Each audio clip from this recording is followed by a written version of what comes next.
मित्रांनो, संसोहम या चॅनलवर पुन्हा एकदा तुमचं मनापासून स्वागत. ह्या चॅनलवरती हे एपिसोड तुमच्यासाठी सतत उपलब्ध राहणार आहेत. घाई नको, शांतपणे मागचा भाग ऐका, मग पुढच्या भागाकडे या. या कथेची प्लेलिस्ट खालती डिस्क्रिप्शनमध्ये दिलेली आहे. त्याच्यामध्ये सगळे भाग एकामागून एक तुम्हाला ऐकता येतील. सबस्क्राईब केलं नसेल तर करून ठेवा. शेअर करा, कॉमेंट करा, तुमचे विचार मला कळू देत.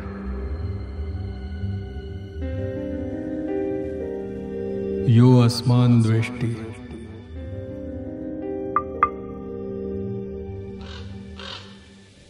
100-125 फूट गेल्यावर झाडी संपली. मध्ये मोकळी जागा होती आणि मोकळ्या जागेत एक दगडाचं बसकं घर होतं. क्षणभर वाटलं एवढंसच लहानसं घर. मग जाणवलं बाह्य रूप कधी कधी फसवं असतं. घराचं नदीच्या बाजूचं दार उघडं होतं. समर्थ वाटेत क्षणभरही थांबले नाहीत. ते सरळ दारातून आत गेले. खोलीत संध्याकाळचा प्रकाश येत होता, तेवढाच. प्रकाश खूपच मंद होता. खोलीच्या मध्यभागी ओबडधोबड बनावटीचं एक चौरस टेबल होतं आणि समोरच या भिंतीपासून त्या भिंतीपर्यंत टांगलेला एक काळा पडदा होता. एक साधा काळा सैलसर घड्यांचा पडदा. खोलीच्या दाराच्या आत पावलाभरावरच आम्ही उभे होतो. खोलीत नजर वेधण्यासारखी एकच गोष्ट होती, ती म्हणजे तो पडदा. माझी नजर त्याच्यावरच खिळून राहिली होती.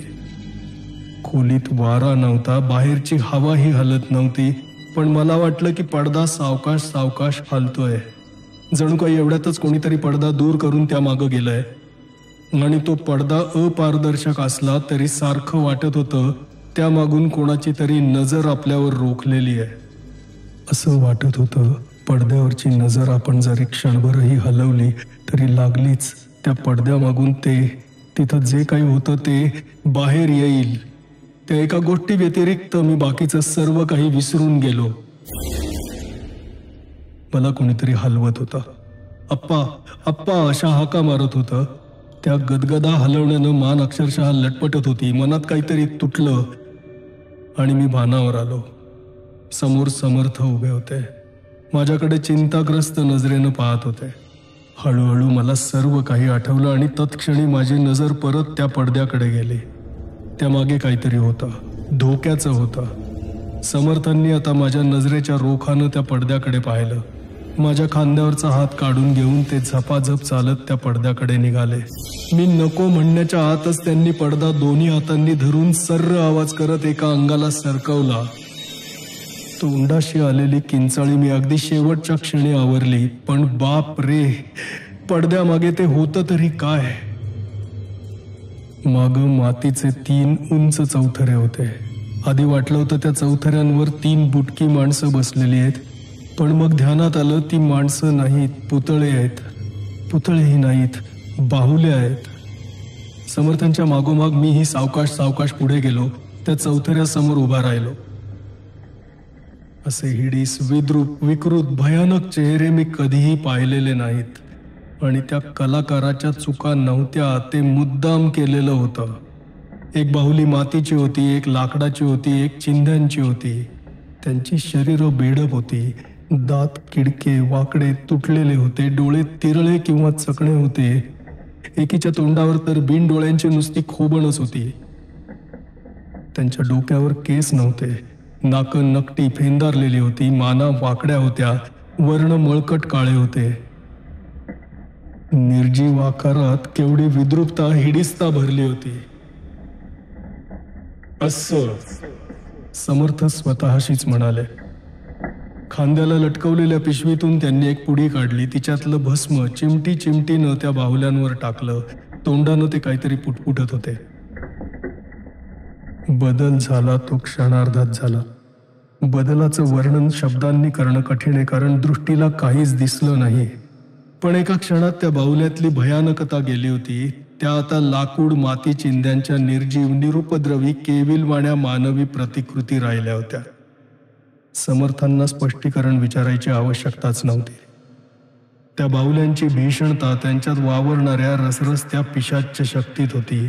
कोणीतरी मंत्रोपचारानं भारून या बाहुल्या इथं ठेवल्या होत्या. रक्षणासाठी शक्य होतं.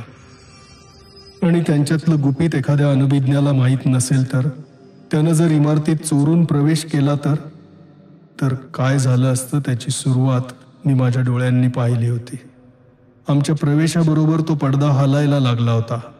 काही क्षणातच या बाहुल्यांनी आपले चौथरे सोडले असते आणि पडदा दूर करून त्या पुढे आल्या असत्या. भिंगातून पाहता पाहता दूरचं चित्र मोठं व्हावं तसे त्यांचे आकार वाढले असते. खरोखरच आकांत माजला असता. शेरबचं घर होतं हे. यो अस्मान द्वेष्टी. प्रकरण 6. समर्थांनी त्यांच्या पिशवीतला एक ताईत काढला. तो मला गळ्यात घालायला सांगितलं. गंगाधररावांच्या घराची आठवण आहे ना आप्पा? ही जागा शेरबची आहे. वस्तूतल्या जड द्रव्याचा कण त्याचा आहे. ही हुकमत कुठपर्यंत चालते याची तुला कल्पना नाही. इथे काहीही होऊ शकेल.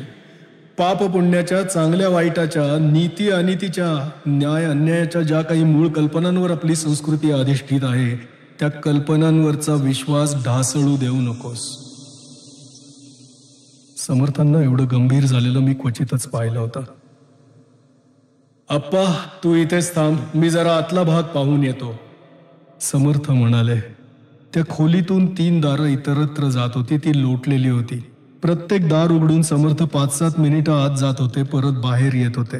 शेवटी त्यांनी मला त्यांच्या मागोमाग यायची खूण केली. आम्ही मधल्या दारातून आत गेलो. ती आतली खोली खूपच प्रशस्त होती आणि तिच्या मध्यभागी खाली जाणारा एक जिना होता. बाहेर दिवस मावळतीला लागला होता. ही खोली तर फारच अंधारली होती.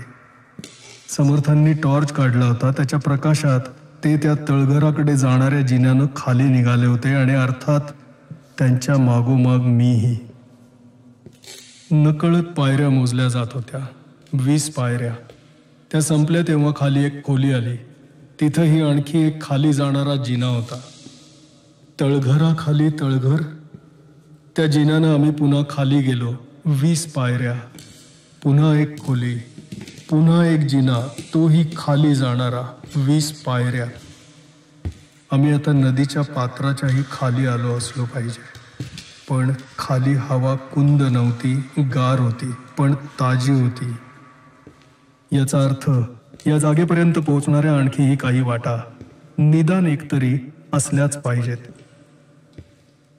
पण निदान आता खाली जाणारे जिने तरी थांबले होते. या शेवटच्या पातळीवरच्या खोलीतून अनेक दारं उघडत होती. शेरबच्या वास्तूची खरी व्याप्ती जमिनीखालीच होती. म्हणून त्याचं घर वरून लहानसं, सामान्य, दुर्लक्ष करण्यासारखं दिसत होतं. बांधकाम प्राचीन असलं पाहिजे. प्राचीनतेचा अंदाजही अशक्य होता. भिंती मोठमोठ्या घडीव चिऱ्यांनी बांधल्या होत्या.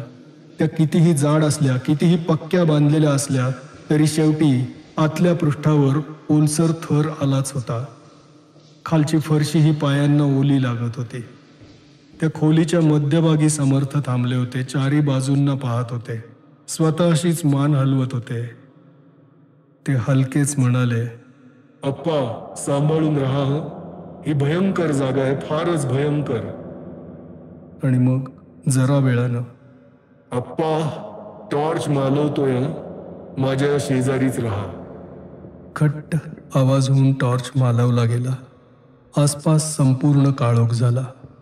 काजळी काळोख म्हणजे काय हे मला त्या क्षणी समजलं. श्वास सुद्धा न घेता मी उभा होतो आणि मग त्या गडद अंधकारात मला एक अत्यंत अस्पष्ट असा चौकोन दिसायला लागला. प्रकाश अत्यंत क्षीण असला पाहिजे. दूरवरून येत असला पाहिजे. अंधार नसता तर दिसलाच नसता. चल अप्पा. समर्थांनी माझा हात हातात घेतला आणि आम्ही त्या चौकोनाकडे निघालो. पावलांचा आवाज होऊ देत नव्हतो. ते एक दार होतं. आत एक बोळ होता. तो एकदा दोनदा वळला आणि मग आम्ही एका मोठ्या खोलीत आलो. आणि ती खोली पाहताच माझा जीव भीतीनं गोळा झाला. अनंतरावांना त्यांच्या स्वप्नात दिसणारी ती खोली होती. भिंतीत खोचलेले पलिते धडधडत होते आणि खोलीच्या मध्यभागी एक मोठा लोखंडी पिंजरा टांगलेला होता. पिंजरा रिकामा नव्हता. आम्ही आणखी जवळ गेलो. मध्येच मी दचकून पाऊल मागे घेतलं. एक गलेलठ्ठ काळा उंदीर माझ्या पायाजवळून सरसरत गेला होता. मी पिंजऱ्यापाशी पोहोचलो तेव्हा समर्थ आधीच तिथे पोहोचले होते आणि पिंजऱ्यात पाहत होते. पिंजऱ्यात एका माणसाचं मुटकुळं होतं. गुडघे मुडपून बसण्या इतपत जेमतेम जागा होती. त्याच्या हातांची छातीशी घडी केलेली होती. वरच्या वक्राकार भागात मान सरळ ठेवता येत नव्हती. ती एका बाजूला कल्ली होती. त्याच्या अंगावर कधी काळी धड कपडे असतीलही आता ते विटून त्यांच्या चिंध्या झाल्या होत्या. शरीरात मांस नव्हतंच. हाडावर त्वचा ताणून बसवलीशी दिसत होती. त्याच्या चेहऱ्याकडे तर मला पाहावतच नव्हतं. गालफडं वर आली होती. डोळे खोल खोल गेले होते, मिटलेले होते. त्वचेखालच्या शिरा टरारून फुगल्या होत्या. पण तो इतका निश्चल बसला होता की मला एक भलतीच शंका आली. अर्थात काहीही बोलण्याची ही वेळ नव्हती. मी वळून समर्थांच्याकडे पाहिलं. समर्थांच्या नजरेत पिंजऱ्यातल्या त्या अभागी जीवासाठी अपार करुणा होती. एकदम त्यांनी दोन्ही हात उचलले, पण ते परत सावकाश खाली घेऊन त्यांनी स्वतःशीच खेदानं मान हलवली. पिंजऱ्यापासून ते 2 पावलं मागे सरले आणि चारी दिशांना नजर टाकून त्यांनी त्या विलक्षण तळघराचं निरीक्षण केलं. क्षणभर मला असा भास झाला की काय करायचं याचा समर्थांना या क्षणी आजवर कधीही न पडलेला संभ्रम पडला होता. शेवटी ते मागे सरले आणि मला खूण करून त्यांनी पिंजऱ्यापासून अगदी दूरच्या एका अंधाऱ्या कोपऱ्यात नेलं. अप्पा, तुझ्या लक्षात आलं ना, अनंतरावांच्या स्वप्नांची निर्मिती इथे होते. अनंतराव दासगुप्ता शेरव ही साखळी आता पूर्ण झाली आहे. समोरचा तो हतभागी विदीर्ण देह पहा. तो देह त्या क्रूर पिंजऱ्यात कोंडलेला आहे आणि अनंतरावांची अस्मिता त्या विद्ध देहात कोंडली गेलेली आहे. आणि तुला शंका येईल, या देहात आधी वसत असलेला आत्मा प्रज्ञा यांचं काय झालं? अप्पा, भार्गव चंद्रकांतांच्या प्रकरणात आपण देहांची आदलाबदल पाहिली होती. अप्पा, हा प्रकार तितका साधा नाही. मला नाही वाटत तुझ्या अनुभवात हे अजून आलंय. अप्पा, या शरीरात मूळ आत्माच नव्हता. ते एक कलेवर होतं. तो एक मृतदेह होता. विश्वासाच्या भिंतीच ढासळत होत्या. समर्थांच्या शब्दांवर विश्वास ठेवायलाच हवा होता, पण मी हे काय ऐकत होतो? कसं शक्य आहे म्हणशील? सहज शक्य आहे. त्या भार्गवनं तर चंद्रकांताला दिवसा ढवळ्या 5-7 मिनिटात फसवलं होतं. या शेरबच्या तुलनेनं भार्गव हा अगदीच सामान्य मांत्रिक होता. या शेरबला काय अशक्य आहे? अनंतरावांची एक भेट त्याला पुरेशी होती. त्या एका भेटीत त्यानं अनंतरावांना सर्व आज्ञा देऊन ठेवल्या असणार. आणि आता मन घट्ट करून ऐक. त्यानं अनंतरावांच्या देहाचे काही अंशही बरोबर आणलेले असणार. केस, एखादं नख, रक्ताचे 5-7 थेंब, शरीराच्या त्वचेचा एखादा भाग. भानावर आल्यावर अनंतरावांना ती लहानशी जखम दिसली असेल, पण ती त्यांना दुर्लक्ष करण्याइतकी क्षुल्लक वाटली असेल. अप्पा, या आत्मारहित देहात तेवढे अंश रुतवले की अनंतरावांची अस्मिता बरोबर इथे प्रवेश करणार. तिकडच्या त्यांच्या शरीरात मागं राहील तो फक्त एक क्षीण अंश, एक दुगदुगी. अप्पा, मला तिळमात्रही शंका नाही की पिंजऱ्यातलं कलेवर हे शेरबच्या अत्याचारी क्रूर छळाला पूर्वी कधीतरी बळी पडलेल्याच आहे. कोणाला माहीत ते केव्हा झालं ते.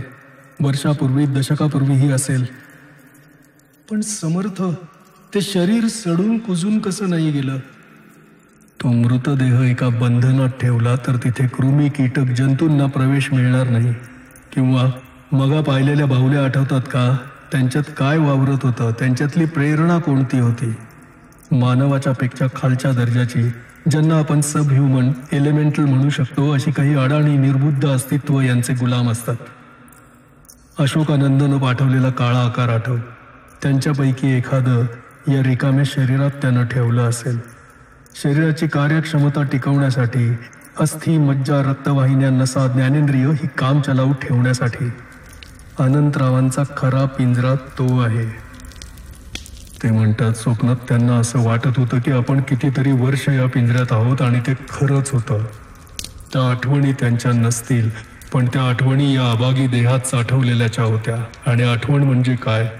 समजा तुम्ही एखाद्या अंधाऱ्या गुहेत आहात. गुहेच्या दगडी भिंतीवर अनेक कोरीव चित्र आहेत, पण ती तुम्हाला केव्हा दिसतील? एखादा प्रकाशझोत त्यांच्यावर पडला तरच. आठवणींचं स्वरूपही काहीसं तसंच आहे. आठवणी मेंदूत साठवलेल्या असतात. मग त्या मज्जापेशींच्या विशिष्ट मांडणीनं असतील, विशिष्ट संपर्क क्रमानं असतील, मज्जापेशीत साठवलेल्या विशिष्ट प्रोटीनच्या स्वरूपात असतील, कोणत्याही मार्गानं असतील, पण ती पेशी उद्दीपित झाल्याखेरीज ती आठवण जागी होणार नाही. हे काम आपली अस्मिता करते. जणू त्या अंधाऱ्या भागावरून प्रकाशाचा एक ठिपका फिरवते आणि आप्पा त्या मृत परंतु टिकवून ठेवलेल्या मेंदूत त्या बंदिवासाच्या, छळाच्या, तहानभुकेच्या आठवणी आहेत, त्याच अनंतराव स्वतःच्या म्हणून स्वीकारत आहेत. असा हा क्रूर शेरब. आणि समर्थांचा चेहरा बदलला, कातळासारखा कठीण झाला. आणि आप्पा त्याचं क्रौर्यच त्याच्या नाशाला कारण होणार आहे. कारण तो पहिल्याच खेपेला अनंतरावांचं आयुष्य संपवू शकला असता, पण त्याला त्यांचा छळून छळून हाल हाल करून शेवट करायचा होता. म्हणून त्यांना असं आजवर जेमतेम जगत ठेवलंय. आता त्याची राक्षसी हाऊस पुरली असावी असं वाटतं, कारण आज सकाळी अनंतराव बेशुद्धीत गेलेत आणि आज रात्रीच अनंतरावांचा शेवट करण्याचा त्यानं निर्णय घेतला असावा. आणि मग काही वेळानं हलक्या आवाजात समर्थ म्हणाले, आणि आज रात्री आपण इथे असणार आहोत आप्पा. समर्थांच्या घड्याळात 7 वाजले होते. आप्पा, आपल्याला इथेच थांबलं पाहिजे. अर्थात शेरब या तळघरात आलाच नाही तर गोष्ट वेगळी. तो दुरूनही अनंतरावांचा शेवट करू शकेल, पण त्याच्या स्वभावाचा माझा अंदाज खरा असला तर तो शेवटच्या क्षणी अनंतरावांसमोर आपलं खरं स्वरूप उघड करण्यासाठी, स्वतःच्या कृत्याची बढाई मारण्यासाठी, पुढच्या प्रसंगांची कल्पना देऊन त्यांचा मानसिक छळ करण्यासाठी खासच येईल. आणि कदाचित वरच्या खोलीतल्या निष्क्रिय झालेल्या बाहुल्या पाहून त्याचा संशय जागा होण्याची शक्यता आहे. मला आधी अनंतरावांच्या सुरक्षिततेची खात्री केली पाहिजे. हातातला टॉर्च इकडे तिकडे फिरवत समर्थ सर्व तळघराचा शोध घेत होते. त्यांना काय हवं होतं मला माहीत नव्हतं, पण एका अगदी बाजूच्या कोनाड्यात त्यांच्या टॉर्चचा प्रकाश पोहोचला. तो एका विद्रूप बाहुलीवर पडला. शेरबनं पूर्वी कधी काळी त्याच्या अघोरी प्रयोगात ती वापरली असेल, पण आत्ता तरी ती बाजूला टाकलेली दिसत होती. त्याच कोपऱ्यातली खालची जागा समर्थांनी त्यांच्या पद्धतीनं शुद्ध करून घेतली. एक भस्माची आकृती काढून त्या आकृतीत या बाहुलीची स्थापना केली. माझ्या हातात टॉर्च देऊन समर्थांनी मला त्याचा प्रकाश त्या बाहुलीवर स्थिर धरायला सांगितलं. माझं लक्ष त्या विद्रूप चेहऱ्यावर होतं. त्या प्रकाश गोलाखेरीज इतरत्र सर्वत्र अंधार होता. समर्थ तिथेच उभे होते का हल्ले होते? काय करत होते? काही आविर्भाव करत होते का? मला यातलं काहीच दिसलं नाही. मात्र त्या आसपासच्या अंधारात काही आवाज येत होते. खाणावळवाल्या मावशींना रघुनं सोडल्यानंतर त्यांच्या कोऱ्या मनावर समर्थांनी पूर्ण संस्कार केले होते. त्यावेळी मागच्या खोलीतून जसे काही महाविचित्र आवाज आले होते तसेच आता येत होते. आणि आता माझ्या हातातला टॉर्च थरथरायला लागला, कारण त्या निर्जीव विद्रूप चेहऱ्यात काहीतरी बदल होत होता. मी शब्दांनी खरोखर वर्णन करू शकत नाही, पण आतापर्यंत निर्जीव वाटणाऱ्या त्या चेहऱ्यात एक रसरसता जिवंतपणा येत होता. तसा बाह्य स्वरूपात एक कणाचाही बदल झाला नव्हता. कदाचित समर्थांच्या सततच्या सहवासानं माझी ही जाणीव जरा विस्तारित झाली असेल. माझी एक खात्री झाली. मगाशी ही बाहुली म्हणजे एक लाकूड, चिंदी, माती यांची जड रचना होती, पण आता नाही. आता तिच्यात एक प्रेरणा आली होती. आशा एवढीच होती की ही समर्थांचीच कृती होती. समर्थांना हेच अपेक्षित होतं. अप्पा, समर्थांचा आवाज आला. त्या बाहुलीजवळ उभा राहा आणि टॉर्च मालवून टाक. मी 2 पावलं पुढे सरकलो आणि टॉर्च मालवला.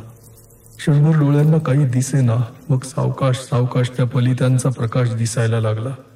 समर्थ खाली वाकून मी आणि ती बाहुली यांच्या भोवती एक विवक्षित आकृती रेखाटत होते.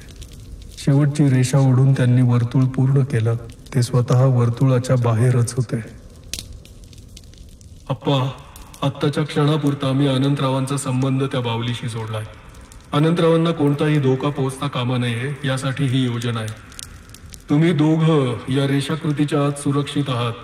लक्षात ठेव, काहीही, अगदी काहीही दिसलं तरी या वर्तुळाबाहेर यायचं नाही. लक्षात ठेव, तुझी आणि अनंतरावांची सुरक्षितता महत्वाची आहे. ती प्रथम येते. शेरबशी मुकाबला करणं माझं काम आहे. आणि मग समर्थांचा आवाज एकदम गंभीर झाला. अप्पा, खानविलकरांच्या बंगल्यातल्या सारखी वेळ आली आहे. या शेरबशी माझी गाठ आहे. संघर्षाचा शेवट काय होईल मला सांगता येत नाही. अप्पा, तुझ्यावर एक जबाबदारी सोपवणार आहे. पुन्हा एकदा तशी वेळ आली तर जमेल त्या मार्गानं ही बाहुली आपल्या बंगल्यातल्या मागच्या खोलीत ने आणि अनंतरावांना त्या खोलीत घेऊन ये. शेवटची अदलाबदल तिथे होईल आणि मग या बाहुलीचा नाश करून टाक. आणि समर्थक गेले सुद्धा. दिंगमूड होऊन मी जमिनीला खिळून उभा राहिलो.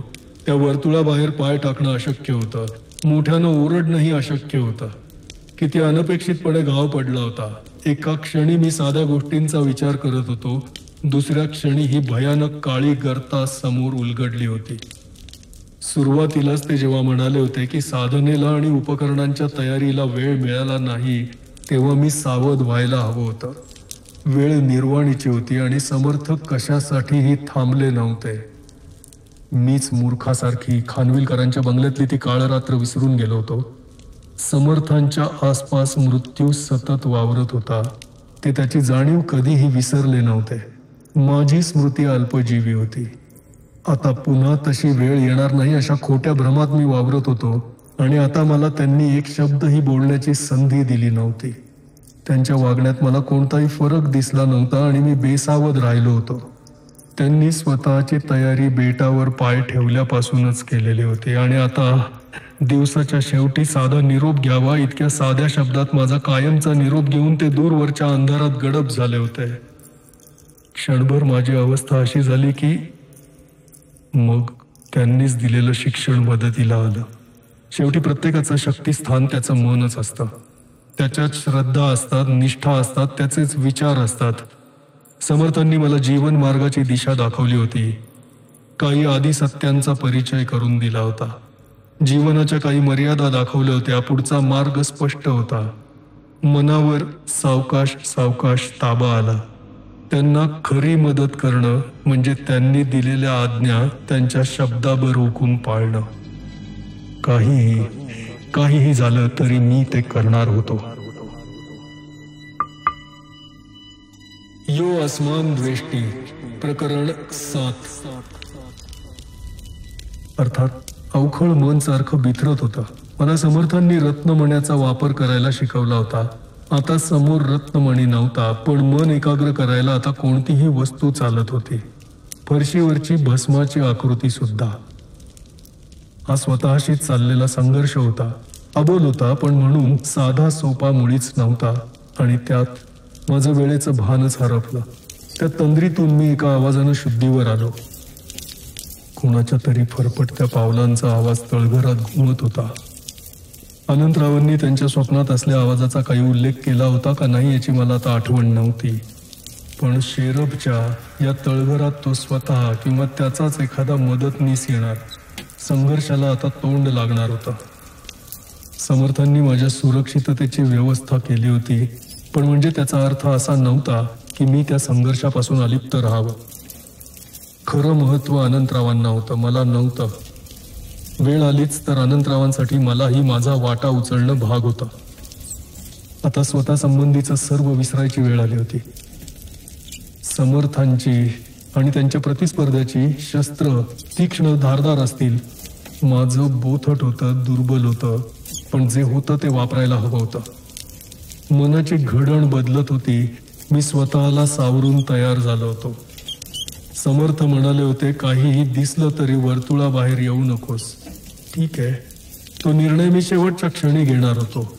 वर्तुळात अनंतराव किंवा त्या बाहुलीत आता बंदिस्त झालेला त्यांच्या अस्मितेचा अंश सुखरूप राहणार होते. पाहूया. फरफटती पावलं जवळ आली. तळघरात कोणीतरी आलं. पलित्यांचा प्रकाश तितका दूरवर पोचत नव्हता, पण ती व्यक्ती सावकाश सावकाश पुढे येत येत शेवटी पलित्यांच्या प्रकाशात आली.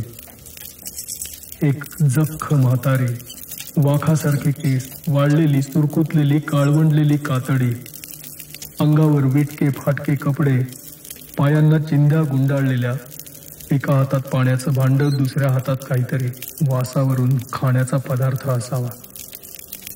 इतर कशाचीही अपेक्षा मी केली असती या विलक्षण म्हातारीची खासच नाही. अशी ही थेरडी तिच्या रखडत्या पावलांवर त्या पिंजऱ्यापाशी आली आणि पिंजऱ्यात पाहत तिथेच उभी राहिली. ती कशाची तरी वाट पाहत असावीसं वाटत होतं. कदाचित पिंजऱ्यातल्या कैद्याला खाणं पिणं देण्याचा हा रोजचा कार्यक्रम असेल. पण त्या पिंजऱ्यातल्या मुडपून बसलेल्या कैद्याची काही हालचाल दिसेना. तशी ती म्हातारी अधीर झाल्यासारखी दिसली. हातातलं पाण्याचं भांड वर करून तिनं त्यातलं काही पाणी आतल्या कैद्याच्या अंगावर शिंपडलं. त्या साध्या कृत्याची प्रतिक्रिया स्फोटक झाली. मला तर ती संपूर्ण अनपेक्षित होतीच. त्या थेरडीला तर माझ्याहून जास्त धक्का बसलेला दिसला. त्या पिंजऱ्यातल्या कैद्याच्या तोंडून एक भयानक भेसूर भसाडा अमानवी आवाज आला. ते सर्व शरीर पिंजऱ्यातल्या पिंजऱ्यात घुसळायला लागलं. जणू काही त्याच्या अंगावर साधं पाणी नव्हे, जहरी दाहक आमलस टाकलं होतं. ती तडफड तडफड पाहावत नव्हती. ती थेरडी धक्का बसल्यासारखी 2 पावलं मागे सरली होती. तिची नजर त्या सर्व तळघरावरून फिरली. वर्तुळातल्या आम्हा दोघांवरूनही गेली. अंगावरून एखादा गरम हवेचा झोत गेल्यासारखं वाटलं. तिला आमचं अस्तित्व जाणवलं नाही. समर्थांची ती संरक्षक योजना असेल आणि तेच ठीक होतं. त्या एका नजरेचा जो चटका बसला होता त्या क्षणी समजलं होतं ही काही साधी थेरडी नाही. ती मागं सरली.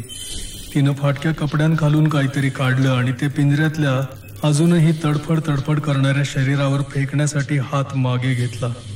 आणि त्याच क्षणी समर्थांचा आवाज आला, शेरब. ती म्हातारी तिच्या त्या पवित्र्यात गोठली. इतकी निश्चल झाली की तो एखादा पाषाणाचा पुतळाच आहे की काय अशी शंका यावी. शेरब, तो तुझ्या छायकांपैकीच एक आहे, त्याचा नाश करू नकोस. त्या म्हातारीचा हात सावकाश सावकाश खाली आला. तिच्या हातातलं पाण्याचं भांड खाली पडलं. त्याचा ठण्ण आवाज त्या तळघरात केवढ्यांदा तरी घुमला आणि मग तिच्या शरीरातही बदल झाला. आश्चर्यकारक बदल झाला. आत गेलेले खांदे सरळ झाले, खाली गेलेली मान सरळ झाली, पाठीचा बाक गेला. एका हातानं डोक्यावरचा टोप काढला, खाली टाकला. दुसऱ्या हातानं अंगावरचे फाटके विटके जुनाट कपडे काढून टाकले. पाय फरशीवर 1-2दा आपटताच पायाला गुंडाळलेल्या चिंध्या गळून पडल्या. पलित्याच्या प्रकाशात आता एक उंच सडसडीत बांध्याचा, संपूर्ण काळ्या वेशातला, डोक्यावर एकही केस नसलेला, रुंद खांद्याचा पुरुष उभा होता. तो पुरुष होता, साधा माणूस नव्हता. नुसत्या निश्चल उभं राहण्यातही त्याचा स्वतःच्या शक्तीवरचा संपूर्ण आत्मविश्वास जाणवत होता. आत्तापर्यंत त्यानं आपली शक्ती आच्छादून ठेवली होती. आता एखाद्या तप्त भट्टीसारखा त्या रसरसत्या शक्तीचा सर्वत्र निर्यास होत होता. आवाजाच्या रोखानं तो वळला आणि म्हणाला, ठीक आहे, मी थांबतो. तू इथपर्यंत पोहोचलास, या क्षणापर्यंत मला तुझं अस्तित्व जाणवलं नाही. या पिंजऱ्यातल्या कैद्याची तू सुटका केलीस, अर्थात तू इथे सर्व तयारीनिशी झालेला असणार. तू कोण आहेस? मी समर्थ आहे. समर्थांचा आवाज साधा होता. त्यात धमकी नव्हती, पण त्यांचं महत्व कमी लेखण्याची चूक शेरबनं केली नाही. समर्थ, असं शेवटी आपली गाठ पडली तर टाळता आलं असतं तर बरं झालं असतं, पण शेवटी ही भेट अपरिहार्यच होती, नाही का? होय. आणि आता समर्थ अंधारातून प्रकाशात आले. पांढरा पायघोळ अंगरखा, पांढरं सैलसर धोतर. शेरबच्या कपड्यांची केवढा विरोधाभास. शेरब पासून 5-6 पावलांवर येऊन समर्थ थांबले. दोघं एकमेकांकडे पाहत होते. कदाचित वेगवेगळ्या पातळ्यांवर एकमेकांच्या शक्ती केंद्रांची चाचपणी करत असतील. काहीही असलं तरी ते निशब्द होते. इथली जागा कशी सापडली? दासगुप्तानं सांगितले. पण हो, तिथं तू काय ठेवलं होतंस ते मला आधीच समजलं होतं. मीच दासगुप्ताला वाचवलं, नाहीतर अर्थात त्याच्या तोंडून शब्दही निघाला नसता. आता त्याला तू त्याचं काही कर, त्यानंच ही सुरुवात केली आहे. आता जो काही भोग येईल त्याला दास गुप्तानं तयार राहायलाच हवं. पण त्या बन्सीचा मात्र काही अपराध नाही. त्यानंच मला नाव दिली, परवलीचा शब्द सांगितला आणि आता त्याला ते आठवणारही नाही. तू नाही का अनंतरावांची भेट घेतलीस? बरोबर आहे. आणि त्या पडद्यामागच्या 3 बावल्या त्या मला थांबवू शकल्या असत्या असं तुला खरंच वाटतं? नाही, शेरब जरा वेळानं म्हणाला. आणि अनंतराव कुठे आहेत? उत्तरादाखल समर्थांनी टॉर्च शिलगावला आणि त्याचा झोत आमच्यावर टाकला. शेरब सावकाश आमच्या दिशेनं आला. त्या रेखाकृतीपासून पाऊलभर अंतरावर उभा राहून आत पाहू लागला. त्याच्या किंचित सावळ्या चेहऱ्यातले ते डोळे हिरव्या काचेसारखे होते. निशाचर पशुसारखे विस्फारले होते. लहान मोठे होत होते. माझं शरीर भीतीनं गर्भगळीत झालं होतं. समर्थांनी त्याला आमच्या इतका जवळ कसा येऊ दिला? त्यानं जर काही केलं तर? पण त्यानं काहीही केलं नाही. एक वार खांदे उडवून तो माघारी फिरला. तुझा नाश केल्याखेरीज ते माझ्या हातात येणार नाहीत. हो. समर्थ हसत होते का? इतकं तुला त्यांचं महत्व आहे? समर्थ काहीच बोलले नाहीत. या क्षुद्र लोकांकरता इतका धोका कशाला पत्करायचा? शेरब समर्थांपुढे उभा राहून बोलत होता. आपल्याला एखादी तडजोड नाही का करता येणार? कशासाठी? तू अनंतरावांना हात लावू शकत नाहीस आणि तू या तळघराबाहेर जाऊ शकत नाहीस. ते मला फारसं महत्वाचं वाटत नाही, समर्थ शांत आवाजात म्हणाले. तेच तर मला समजत नाहीये आणि समजायचंच नाही. ठीक आहे, काही तडजोड केली तर तू, तुझा मित्र आणि अनंतराव इथून जाऊ शकता. त्यात तडजोड कसली? आम्ही जाणारच आहोत. शेरब हिशेबी नजरेनं समर्थांच्याकडे पाहत होता. तुझ्या बरोबर कोणी नाही एव्हाना मला समजलं असतं. तू मला फसवण्याचा, भिवण्याचा प्रयत्न करत नाहीयेस, खोटंही बोलत नाहीयेस. मग हा एवढा आत्मविश्वास आला कुठून? स्वतःशीच मान हलवत तो त्या पिंजऱ्याकडे वळला. गजांच्या बाहेरच्या अंगाला एक जोडणी होती. तिच्यातली गुंतवलेली साखळी काढताच पिंजऱ्याचा जवळजवळ 1/3 भाग उघडून बाहेर आला. शेरबनं आतला तो अजून आचके देणारा देह एका हाताने निर्घृणपणे ओढला आणि खाली फरशीवर पडू दिला. त्या मृत सजीव शरीराला 1-2 झटके बसले आणि मग ते निश्चल झालं. खऱ्या अर्थानं मृत झालं. त्याच्यात समर्थ म्हणाले होते, तो कोण छायक का कोणी वास करत होता, तो त्या देहाचा आधार सोडून गेला असला पाहिजे. आणि त्याच क्षणी त्या कलेवरात अविश्वसनीय बदल झाला. जणू काही आतली उभारीच गेली. त्वचा काळवंडली, मांस आकरसलं, हाडांचा भुगा झाला, डोळे आत बुडले. त्यातून एक काळपट द्रव ओघळत होता. भयानक दुर्गंधी सुटली होती. देवालाच माहीत त्या शेरबनं हा मृतदेह असा किती दिवस टिकवून धरला होता. ते शेरबच्या सर्व क्रिया योजून केलेल्या असल्या पाहिजेत, कारण तो मृतदेह खाली पडत असतानाच नैसर्गिकपणेच शेरब 2 पावलं मागं सरला होता. म्हणजे त्यावेळी मला ही हालचाल नैसर्गिक वाटली होती, पण ती तशी नव्हती. शेरब त्याला हवा होता त्या फरशीच्या चौकोनावर आला होता. चौकोनातच काही गुप्त कळ असली पाहिजे, कारण एकाएकी तो फरशीचा चौकोन त्यावर उभा असलेल्या शेरबसह खाली गेला आणि 1-2 सेकंदांनी तो चौकोन आडव्या आसावर फिरत जेव्हा पूर्वस्थळी आला तेव्हा तो रिकामा होता. शेरब गडप झाला होता. अप्पा, समर्थांचा आवाज तत्क्षणी आला. जागचा हलू नकोस. आणि मग समर्थ सावकाश सावकाश मी होतो त्या कोपऱ्याकडे आले. ते जवळ आले तेव्हा मला दिसलं की त्यांचा चेहरा विचारमग्न होता, पण त्यांना काळजी किंवा आश्चर्य वाटत असावंसं दिसलं नाही. आपल्याला इथे पाहून त्याला धक्का बसला असेल नाही, मी म्हणालो. आपल्याला पाहून नसेल बसला, पण आपल्या येण्याची चाहूल त्याला लागली नाही, त्यानं मात्र तो अस्वस्थ झाला असेल. समर्थ, त्या पिंजऱ्यातला तो देह, मी सांगितलं ना मागं केव्हा तरी ते शरीर या यमयातनातून गेलेलं आहे. त्या आठवणी त्या मृतमेंदूवर कोरलेल्या होत्या आणि शेरब त्या आठवणींचा उपयोग करत होता. शरीरातल्या अंतर्गत संस्था किमान कार्यक्षम पातळीवर ठेवण्यासाठी तिथं कोणीतरी नियंत्रक हवा. हे छायक म्हणजे या यातुधनांचे गुलाम असतात. त्यांच्यातला एखादा शेरबनं वापरला असावा. या तळघराखालीही आणखी पातळ्या आहेत. तिथं त्यानं असे आणखीही अर्धमृत अर्धसजीव देह साठवून ठेवले असतील. समर्थ, किती भयंकर आहे हा शेरब. हो, एकदा माणुसकीची मर्यादा सोडली की मग पुढे काही सीमाच राहत नाही, नाही का? शेरब नीच आहे यात शंका नाही, पण त्याच्याहूनही अधिक नीच माणसं काय नाहीत का? धोका आहे तो शेरबच्या शक्तीत आहे. त्याच्या साधनेमुळे तो विलक्षण धोकादायक झालेला आहे. आणि आता तो काय करील अशी तुमची कल्पना आहे? गंगाधर रावांचा वाडा आठवतो का? तशीच ही सर्व वास्तू आहे, नाही का? सर्व त्याच्या हुकमतीखालची.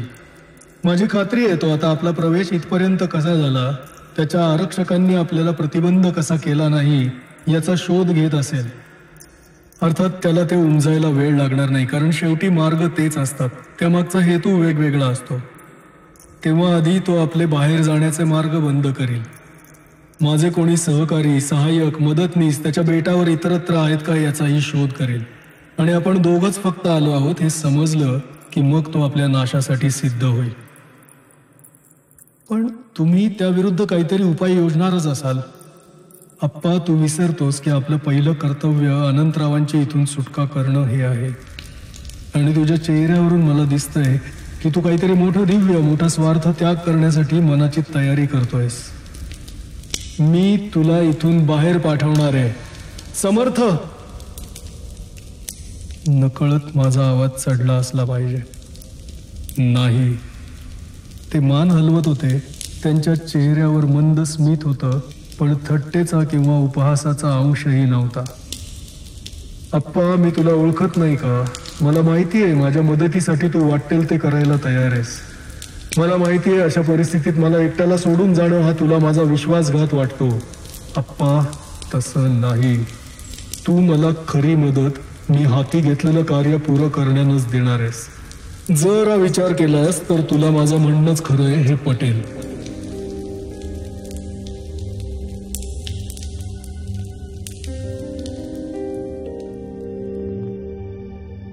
मित्रांनो, पुढचा भाग ऐकायचा आहे. मग कॉमेंट जरूर करा आणि सबस्क्राईब केलं नसेल तर करून ठेवा. पुढच्या भागात लगेच भेटू. धन्यवाद.